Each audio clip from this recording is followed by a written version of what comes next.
Hello, everybody. I'm Robert Pule, your instructor here, and I am going through some stuff on the internet. I noticed where OSHA had done some citations for Amazon. So I looked into it a little bit, and here's what I come up with. There are three different inspections. I'm gonna show them to one at a time because they're pretty lengthy, and they all will involve ergonomics. So let's get right to it. This is in New Windsor, New York, and inspection site. And there's the number and all that stuff. There's their notification. There's their address, Hudson Valley Avenue, New Windsor, New York. So let's get right to it. Now, there's a lot of other paperwork to go through those citation, but I'm not going to get into that. It's the actual citations themselves. Citation 2. Now, why they say 2 is the first one. So who knows? Type of violation is serious. Section 5A1. Now, here's the kicker. Every one of these puppies is under 5A1. And you all should know by now that is the general duty clause. And what that means is you got a 2-inch book of OSHA regulations, and they couldn't nab you on any one of those. So they're going to nab you on 5A1.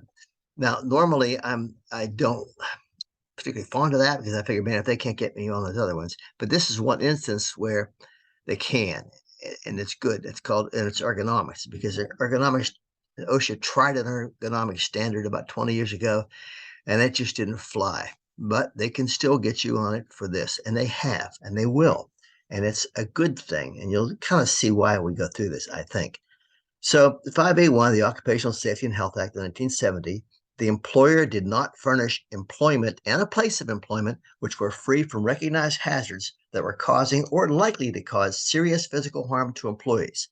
In that, employees were required to perform tasks resulted in stressors that had caused, were causing, or were likely to cause musculoskeletal disorders. So here's the general duty clause. I'm not going to repeat it because they just mentioned it. We've talked about in other classes. You should be very conversant what a 5A1 is, general duty clause. So here's the delivery station, and it said in the dates. I'm not worried about that.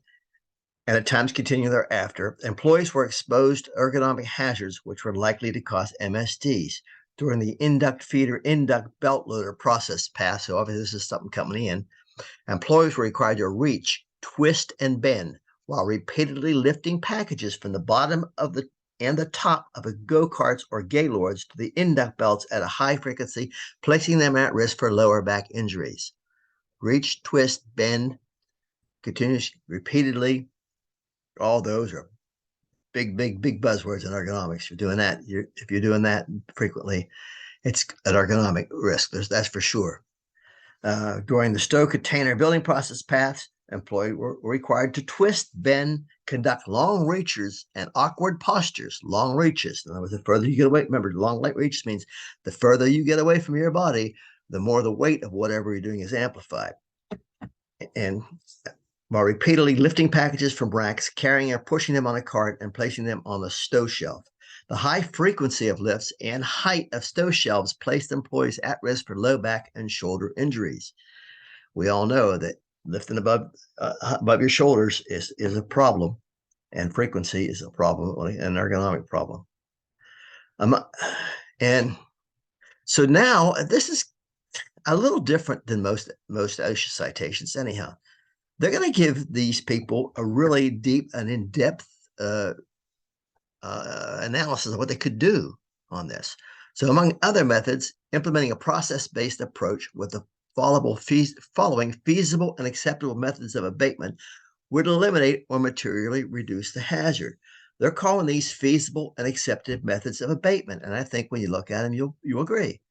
Perform a work site analysis to evaluate existing manual lifting and pulling hazards in the workplace and develop an effective ergonomics program. Conduct an ergonomic assessment by a certified professional ergonomist or other qualified professional. So you notice they're going to give you a little bit of opt-out there.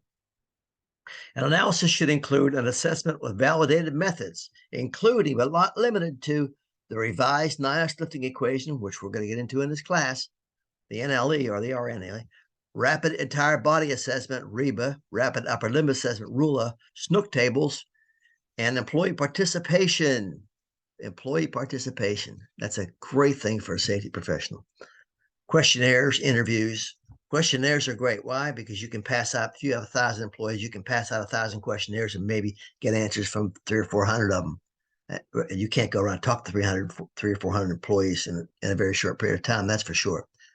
Um, Periodic ergonomic surveys of employees and process passed in the workplace should be conducted at appropriate intervals to evaluate effectiveness and controls. You do a questionnaire about something now, you do some controls. 6 months later, you do another questionnaire and see how they stack up. Very good method. All right, ready? Training and education for exposed employees, including methods to evaluate the effectiveness of the training.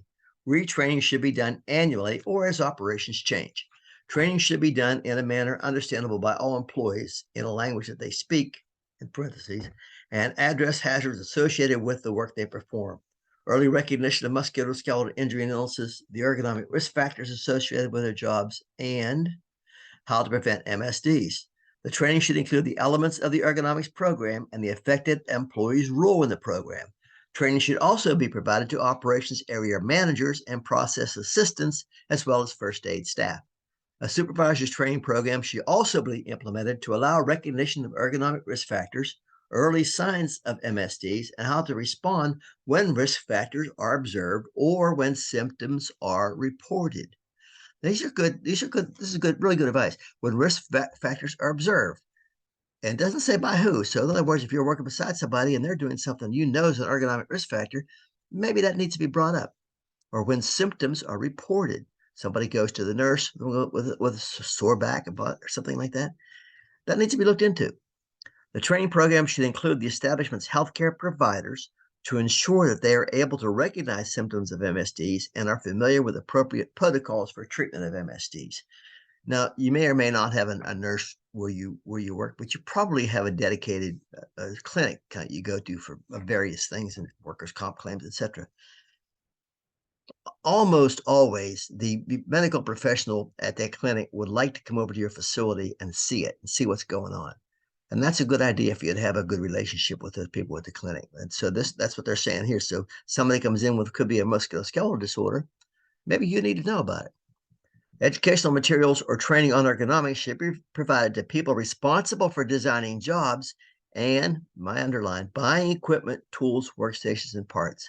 In other words, somebody that's buying equipment, tools, workstations, and parts should have some ergonomic training too. Makes a lot of sense. Hazard prevention and control, which includes engineering, administrative, and work practice controls. All the bold underlying on this is mine. So engineering, administrative controls. Where have you heard that before? Well, you're going to hear that a lot in my classes because that's just a basic thing of safety. Implement engineering controls that are designed by a qualified, certified professional ergonomist or other qualified professional. Such controls may include workstation redesign, tool and handle redesign, and use of mechanical lifting aids. Implement administrative controls that reduce the duration, frequency, and severity of exposure to ergonomic risk factors. These controls may include job rotation, reduction of repetitions, multiple person lifts, and equipment maintenance. Notice that in there too, equipment maintenance. That's a good point too, because sometimes the equipment itself, as it wears down, or it gets harder to move or harder to lift or harder to operate. It's got to be maintained properly. Job rotation, that's a basic reduction of repetitions, maybe by going to, again, it would fall into job rotation. You switch to different jobs. Multiple person lifts. You have a policy. Okay, if it's over this much weight, you need 2 people to lift. That's a good idea too. Implement work practice controls, including work techniques, new employee conditioning, and reduction of weight lifted. New employee conditioning. That's a good idea too, especially if you have higher risk jobs. Let them work on it for a little bit and work their way up to be doing it full time. Reduction of weight lifted. If that's always, it wasn't always, but frequently a good way to do it. If the weight's 2 or 3 pounds, you probably can't do it. But the weight's looking like 15, 20 pounds, start to get up there. You might want to look into that. And that's a good way to avoid injuries. The following engineering, administrative, work practice controls are feasible and will materially reduce the hazard in the workplace. So they're saying they're feasible, which really they are, and will materially reduce the hazard at this workplace. That's what OSHA's saying. You do these things which are feasible, they will. And you know what? They're not wrong. Task process. Okay. Now they're getting down. Now they were kind of talking before in generalities. Now they're talking real specifics. Use a machine that dumps whole cart contents on the conveyor belt to reduce reaching and torso bending and frequency of lifting. So in other words, stuff comes in. I guess these are packages. Comes in, then packages in Amazon probably all weights, shapes, sizes, probably on a conveyor belt. So just dump the whole thing on there. You don't have to dump it for 10 feet. You can dump it, it doesn't have to hurt the contents. Use carts with height adjustable platforms to reduce reach distance and torso bending. That's a great one. That's not that difficult to do. Use pallet lifts that rotate to reduce torso bending or reaching distances. Consider pallet lifts that tilt when using gaylords. A gaylord, like a big box that sits on a pallet. It's like 4x4x4, something like that. To reduce bending and reaching. So if you have a gaylord, getting into the top part of them is easy. It's nice, but you get into the bottom part, you've got to bend down. So maybe it's something lifts and tilts, and now you don't have to bend as bad. Reduce it, again, this is ergonomics. You have to figure you're doing this 3 times a day, no big deal. You're doing it 3 times a minute, that's a big deal. And reduce the employee's time on task via administrative methods such as job rotation during the shift or increased number of breaks. Eliminate totes stored at floor height to reduce reaching, torso bending, kneeling, and awkward postures, considering raising the shelves to knee height. That's a very good way to. Before I even knew anything about ergonomics, I was in running a small bedspread operation, and the bedspreads were it was a semi-custom thing, but anyhow, the bedspreads were pretty big. They put in a big box, and it was on the floor, and I could see them doing that, and so I just built a little shelf like about knee height. And man, I tell you what, they love me for that because now that it saved them bending all day to pack these things. And that was even before it was just common sense. Medical management, implement protocols developed and reviewed by physicians with training in occupational medicine to include early recognition, evaluation, management of first aid cases, medical referral, and accurate record keeping of musculoskeletal disorders. Identify injury trends for action and include periodic evaluation of the medical management program. Ensure healthcare, including first aid providers, work within the scope of their license. Reduce the high frequency of the repetitive tasks, such as bending, lifting, and twisting, by mechanization of part or the whole process. Reduce the employee's time on task via administrative methods, such as job rotation during the shift or increased number of breaks. Abatement document required for this item. Abatement means that you have a certain amount of time. We'll get into that later. The data citation was 1/17/23, but the abatement date is 10/6/2023, almost 9 months. That's a long time for what I've seen for abatement for OSHA. But the reason they're doing this is there's a lot involved here. This is not like put a cage around, put a guard on that belt, which you better do like in a half an hour. No, this is something that's going to take a while. So OSHA's being very, very reasonable in this inspection. Proposed penalty is $15,625. To Amazon, that's a drop in the bucket. Let's face it. But and in a heartbeat, almost you can get that down by about half. But if you do what you're supposed to be doing, so that's the first one at the one location, and then the next 2 pages of this are just invoice debt collection.